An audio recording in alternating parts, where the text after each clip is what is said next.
Hello friends, कैसे हैं आप सब। स्वागत है आपका YouTube channel tips and tips पर।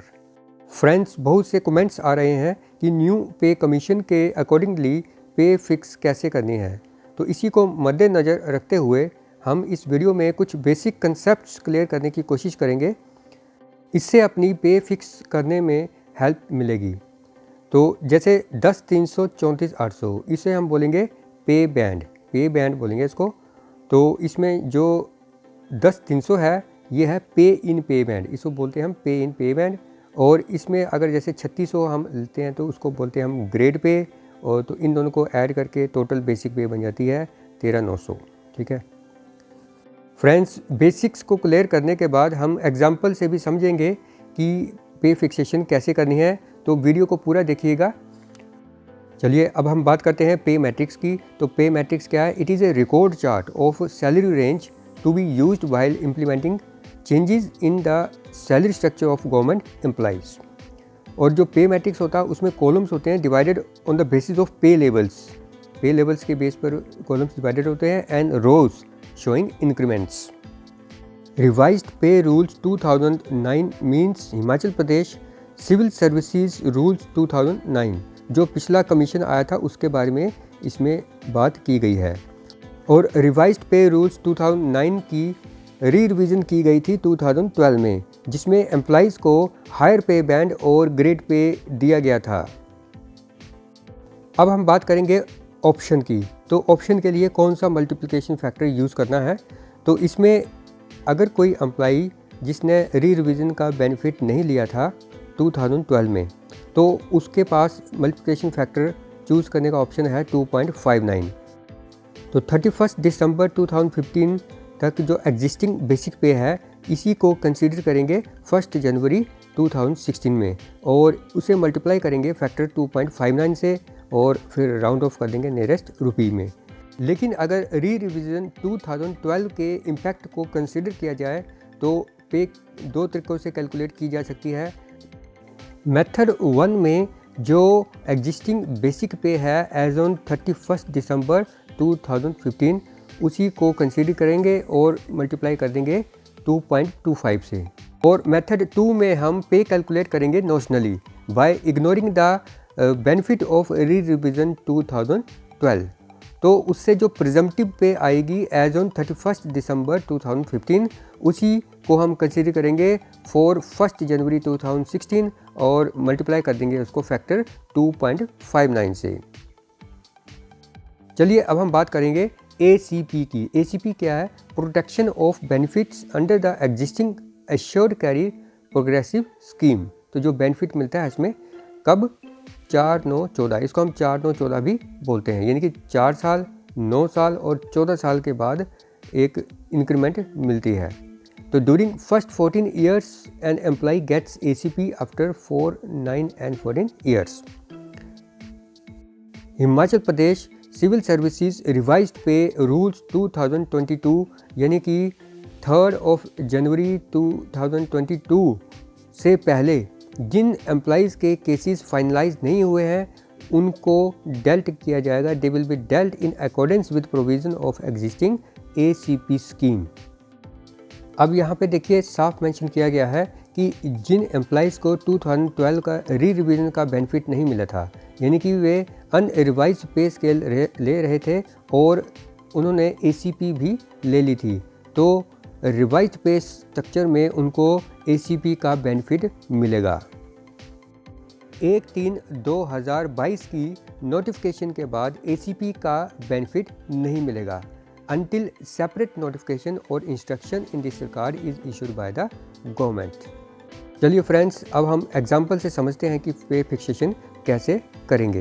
तो अगर हम मानते हैं कि कोई एम्प्लॉई 8 मार्च 2018 को ज्वाइन करता है ऑन रेगुलर बेसिस इन पे बैंड 10 300 34 800 और ग्रेड पे 4200। तो मेथड एक है नोशनल पे कैलकुलेशन। तो नोशनली हम पे कैलकुलेट करेंगे बाय यूजिंग फैक्टर 2.59। जब हम नोशनली पे कैलकुलेट करेंगे तो हम इग्नोर करेंगे रिवीजन 2012 का जो बेनिफिट है उसको इग्नोर करेंगे। तो after 2 years grade pay remains unchanged और 2 साल के बाद उसमें ग्रेड पे में कोई चेंज नहीं आएगा। Initial basic as per grade pay 4200, level 12, 4200 जो ग्रेड पे है, अगर हम फिटमेंट टेबल को देखें तो उसमें लेवल 12 है, तो इनिशियल पे कितनी है 16290। ये देखिए 4200 ग्रेड पे लेवल 12, इनिशियल जो है वो 16290 है। इट मीन्स पे एज ऑन 8/3/2018 वो कितनी है 16290। हम इसको मल्टीप्लाई कर देंगे फैक्टर 2.59 से, तो हमारे पास आती है 42191।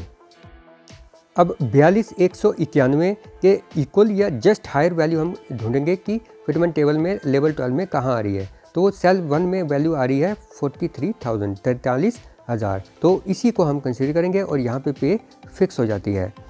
अब नेक्स्ट ईयर पे as on 1 March 2019, next cell में जो वैल्यू है उसको उठा लेंगे 44,300, फिर 2020 में 45,600, फिर 2021 में 47,000 और 1/1/2022 में यही वैल्यू आ जाएगी 47,000 बेसिक पे।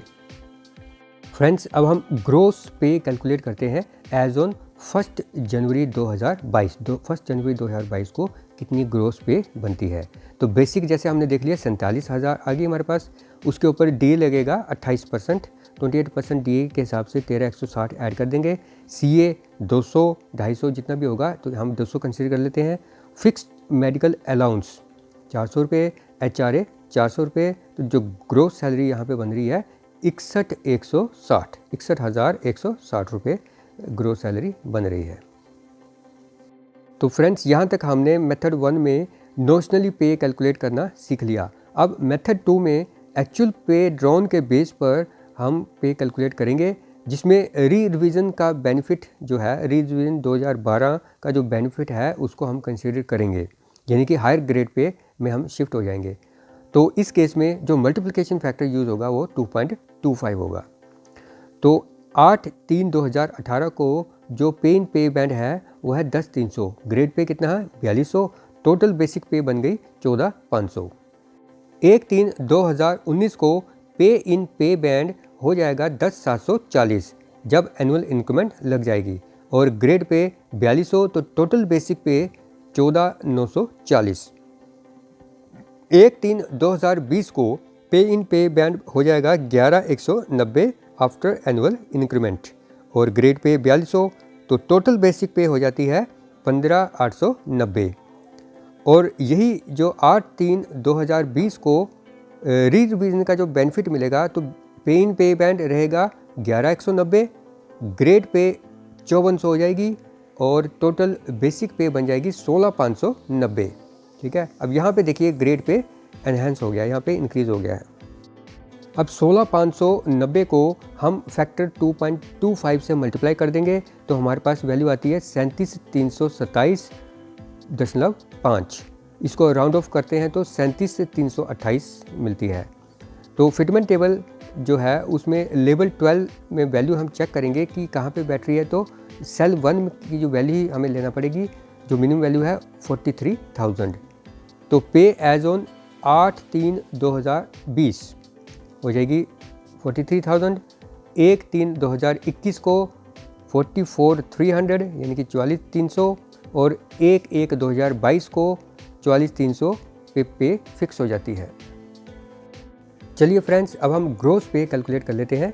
तो पे जो फिक्स हुई थी 44,300 पे, उसके ऊपर लगेगा DA 28%, 12,404, CA 200 रुपये ले लेते हैं, HRA 400, फिक्स्ड मेडिकल अलाउंस भी 400, तो जो ग्रोस पे बन रही है 57,704। फ्रेंड्स, अब बारी आ गई है कंपैरिजन की। तो जो फैक्टर 2.25 से हमने ग्रोस पे कैलकुलेट की वो आई थी 57,704, और फैक्टर 2.59 से जो हमने ग्रोस पे कैलकुलेट की वो आई थी 61,160। जो डिफरेंस है वो 3,453 रुपये का है। तो क्लियरली इस केस में जो फैक्टर 2.59 बेनिफिशियल रहेगा एम्प्लॉय के लिए। तो फ्रेंड्स, इस वीडियो में दी गई जानकारी आपको कैसी लगी? आपके जो कंसेप्ट हैं, बेसिक कंसेप्ट, वो क्लियर हो गए होंगे, और साथ में जो डाउट्स थे वो भी क्लियर हो गए होंगे। तो मिलते हैं एक नई वीडियो में नई जानकारी के साथ, तब तक के लिए good bye and take care.